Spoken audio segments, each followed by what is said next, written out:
Ustedes saben que uno de los temas del día tiene que ver con la normativa del tema del barbijo, que siempre marcamos dos cosas. El barbijo es lo último en el horizonte, como para poder estar tranquilos y plantear que la pandemia se atenúa. Y después hubo grandes discusiones, si en la escuela sí, si en la escuela no, si en los lugares públicos, y hoy la provincia toma una determinación importante con relación a esto, y vamos a charlar con Nicolás Crepla, que es el ministro de Salud precisamente de Buenos Aires, de la provincia de Buenos Aires. Hola Nicolás, ¿cómo estás?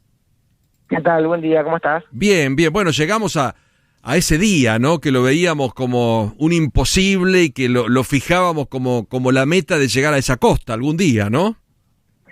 Es cierto que es un momento que se produce luego de mucho trabajo, ¿no? Tenemos una caída de los casos en la provincia de Buenos Aires. Estamos en menos del 1,8% de lo que fue el pico de casos. Teníamos 44.000 en el momento de más cantidad de casos y hoy tenemos menos de 800 casos por día. Y eso también se refleja en pocas internaciones, una campaña de vacunación que ha llegado a más del 95% de la población. Hemos iniciado la vacunación para la gripe, exitosamente también, así que en ese proceso, habiendo ya empezado las clases, habiendo evaluado durante más de un mes por el impacto de la actividad educativa y siguiendo con mejora de la condición epidemiológica, es que nos animamos a que, si bien recomendamos fuertemente el uso del barbijo, podemos permitirle a aquellas personas que por alguna razón necesiten sacárselo en algún momento, que puedan sacárselo. Bueno, digamos lo mismo a barbijo. Claro, digamos dónde sigue siendo obligatorio y dónde está esta situación de opción, porque también hay muchos que nos amigamos después con el barbijo y vemos que nos podemos enfermar menos de otras cosas. Totalmente. O que ya estamos muy habituados y bueno, llevamos uno y si me subo a transporte lo uso, si me meto en un ascensor, como dice el doctor López, lo pongo. O sea, no es una cosa que molesta tanto. ¿Dónde es obligatorio y dónde es aleatorio el tema? Yo digo, la primera cosa, acostumbrémonos todos a andar con barbijo encima. Ponérnoslo siempre que estemos en una situación de algún tipo de incomodidad. Entrar a un lugar que hay mucha gente, que está cerrado, que lo vemos mal ventilado. Por supuesto, siempre tratar de ventilar todo bien, pero cuando uno percibe eso, ponerse el barbijo. Es obligatorio en medio de transporte público. Eso sigue siendo obligatorio. En el resto de los lugares, si en algún momento es necesario sacárselos un ratito, ya no es obligatorio tenerlo puesto todo el tiempo. Pero sigue siendo recomendado fuertemente para los lugares laborales, educativos, que la mayor, sobre todo imagino yo, en una aula, en la universidad, hay 100 personas, yo lo tendría puesto todo el día, digamos. Pero si en algún momento me lo quiero sacar, un segundo, me lo puedo sacar y ponerlo de vuelta. Pero me parece que lo mejor es tenerlo puesto todo el tiempo que se pueda y en el transporte público sigue siendo obligatorio. En el transporte obligatorio. Yo voy a pagar ARBA en la provincia de Buenos Aires y entro a una oficina de la provincia. ¿Puedo entrar sin barbijo o alguien me dice, señor, póngaselo? Puede entrar sin barbijo. La verdad que la recomendación es que lo tenga puesto cuando entre a la oficina, que va a estar con gente que ya no conoce, en un momento, en un espacio cerrado. Recomendamos fuertemente que lo tenga puesto. Pero si por alguna razón no lo puede usar, puede no tenerlo. Ministro, buen día. Soy Mariana Contartesi. Para los oyentes que nos escuchan desde La Plata, ¿qué les decimos? Porque el intendente Garro decidió que en el transporte público tampoco se usara el barbijo. No, a mí me parece que han hecho muchas cosas. Algunos dirigentes de la oposición siempre pasa lo mismo, de politizar este tipo de medidas, que es una equivocación. No tendría que meterse con cosas. No tuvo La Plata un trabajo alrededor de la pandemia, no abrió camas de internación, no tuvo estrategia de detección, la verdad que no hizo nada. A ver, meterse a opinar algo en contrario de las políticas sanitarias solamente genera confusión y hace que la población no sepa bien cómo tomar las medidas sanitarias. Si tiene alguna duda o quiere tomar alguna decisión en el territorio, tiene que consultar a las autoridades a las que nos dedicamos al tema. Nosotros le explicamos por qué sí, por qué no, qué pensamos que hay que hacer y llegamos a un trabajo de consenso. Ahora esa medida que tomó es fuera de tiempo y contradictoria, las medidas que se toman en otros lugares mal explicadas, porque no se suspende el uso del barbijo, no es eso lo que hay que hacer. Hay que recomendar el uso del barbijo fuertemente y permitir una válvula de escape para aquellos que se sienten muy presionados con el uso del barbijo. Solo eso. Así que pedimos que, bueno, adecue la normativa local a la normativa provincial, así no le generamos trastornos a la población, pero como queda en la provincia de Buenos Aires, sigue siendo obligatorio el uso de los medios de transporte público. Este invierno, ¿el COVID ya puede desterrarse? No, puede ser que venga, puede ser que tengamos una ola más, no lo sabemos. Ah, ¿sí? Así que puede ser, la verdad que uno no puede asegurar que no va a haber. En este momento están bajando los casos, aún a pesar de haber ya entrado en el otoño y estar con hace más de un mes con las clases activas a totalidad. Entonces, en este momento podemos hacer esto. Si en algún momento aumentaran mucho los casos, podemos tomar una medida que sea distinta y volver a ponerlo obligatoriamente. Y estamos haciéndolo como pasa siempre en la pandemia, viendo lo que pasa, hacia dónde estamos yendo, la cantidad de casos, evaluando la situación sanitaria, se toma una decisión que puede siendo siempre transitoria. La pandemia tiene que ser transitoria, entonces las decisiones también van siendo así. Pero podría haber más casos en el invierno. Lo cierto es que empezaron las enfermedades respiratorias antes, las enfermedades tipo de influenza empezaron antes, pero el COVID siguió bajando. Así que en esa perspectiva vamos a ver cómo sigue. Pero no podemos decir de ninguna manera que no va a haber un rebrote en el invierno.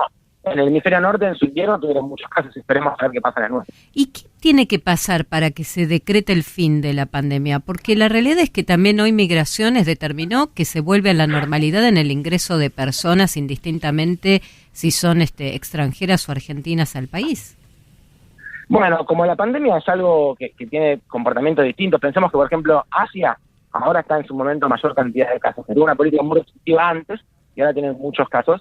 Si bien nunca como Occidente, está teniendo muchos más casos ahora. Entonces, para que la pandemia a nivel global se dictamine que terminó, quizás en los territorios que haya ido pasando, primero iremos percibiendo, trabajando, que fue acabándose la situación de extraordinaria en la pandemia. Perfecto. Entonces, quizás yo no esperaría el decreto del fin de la pandemia, sino que iremos de a poco, gradualmente, volviendo a una normalidad que será lo que nos quede después de esta pandemia. Seguro. Bueno, algunas preguntas puntuales. Medio vago estamos los argentinos, bueno, yo ya me di, pero con la tercera dosis, mucha gente bajó ahí la expectativa y no se la dio.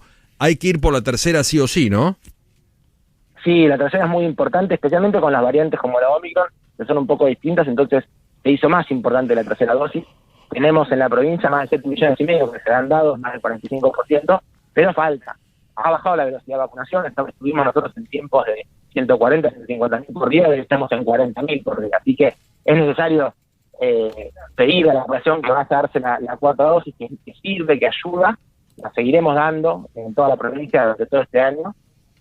Aprovechemos ahora que hay baja circulación y que es un buen momento para vacunarse, porque si después hubiera más circulación es mejor ya estar protegido. Sí. Vamos a salir corriendo. La verdad que exacto. Por suerte, la población mayor de 50 años, que tiene el 99% de la campaña de vacunación inicial, 95% con el esquema de 2 dosis, y más del 75% con el esquema con tercera dosis también. Es la población de más riesgo. Por suerte está, si bien uno dice en términos generales, es 45% que recibe la tercera dosis, en el grupo de mayor riesgo, esto es mucho más fuerte, más del 70%. Ministro, si bien usted es ministro de Salud, todo está emparentado con lo que tiene que ver la economía y la situación social de los bonaerenses. ¿Cómo es la situación hoy de los bonaerenses social? O el ministro, porque el gobernador habló de una situación grave. Sí, bueno, nosotros venimos de 4 años que fueron muy duros. Si uno piensa, los trabajadores perdieron más del 20% del poder adquisitivo del salario en esos 4 años. Y además, lo que suele suceder con esos periodos de restricciones, que además se aumenta la brecha, la desigualdad. Los más ricos quizás no les fue tan mal, pero los más pobres les fue mucho peor. En el promedio uno ve 20%, pero hay sectores que le pasaron muy mal, aumentaron mucho la cantidad de pobreza, la precariedad, porque además el Estado se retiró muchas de sus acciones, y después se vienen 2 años de pandemia, en los cuales hicimos un trabajo enorme para llegar a la gente, para un trabajo contracíclico, ¿no? Esto de llegar a los territorios donde más necesidades salariales se hizo con mucha fuerza, con inversión del Estado y con mucho trabajo, pero la pandemia, por supuesto que le hace mucho peor a aquel que tiene menos reservas económicas e infraestructurales que aquel que tiene más. El aumento de la economía que se ve cuando se hizo todo ese esfuerzo en el año 2021, que hizo que tengamos un crecimiento incluso mayor de lo que había caído entre la pandemia, también genera desigualdad, porque crecen desigualmente. Ese 10% que crece el PIB crece más en los sectores más ricos que en los sectores más postergados. Así que hay que hacer un trabajo muy grande para que siga creciendo la economía, pero además que se empieza con redistribución, que le llegue a los trabajadores, a los sectores más vulnerables. Así que en eso creo que tiene que estar el esfuerzo principal nuestro. Nosotros tenemos que mejorar los paritarias de los trabajadores, sobre todo los trabajadores que tienen los salarios medios y bajos, y tenemos que hacer un esfuerzo muy grande desde el Estado para que las políticas públicas lleguen a sus destinatarios con mucha eficiencia. Una última y vuelvo a tu área. Tema gripe, ¿la vacuna está a disposición? ¿Cómo es el procedimiento? ¿Cómo se maneja la gente? Sí, la vacuna de la gripe no hay que inscribirse, no es con turno, pero sí va a ser nominalizada, así que cada uno que la recibe se inscribe para que la reciba, nosotros podamos saber quién recibe la vacuna. No es para toda la población, a diferencia del COVID, es para los mayores de 65 años, para los que tienen entre 6 meses y 24 meses, para las personas gestantes, y los que tienen entre 2 y 64 con enfermedades de riesgo, que incluyen la obesidad. A esa población es la que tiene que recibir. Ya empezamos a darle a los trabajadores de la salud, ya recibieron casi todas la vacuna. Ya empezamos esta semana también a los niños de 6 a 24 meses, y ahora en los próximos días vamos a avisarlo en cuanto podamos, estamos empezando a recibir la vacuna para los mayores de 65 años y para el resto de la población. Así que iremos avisando cuando se van agregando los grupos etarios y se pueden acercar a los vacunatorios habituales, no los del COVID, de los centros de salud, de las farmacias. Cada obra social tiene sus sistemas, etcétera. Como siempre se vacunó con la gripe, tenemos que vacunar a nuestra población. Gracias, Nicolás, un abrazo, que estés bien, ¿eh? Por favor, ustedes, hasta luego. Hasta prontito. Nicolás Kreplak es el ministro de Salud de la provincia de Buenos Aires con relación al tema del barbijo.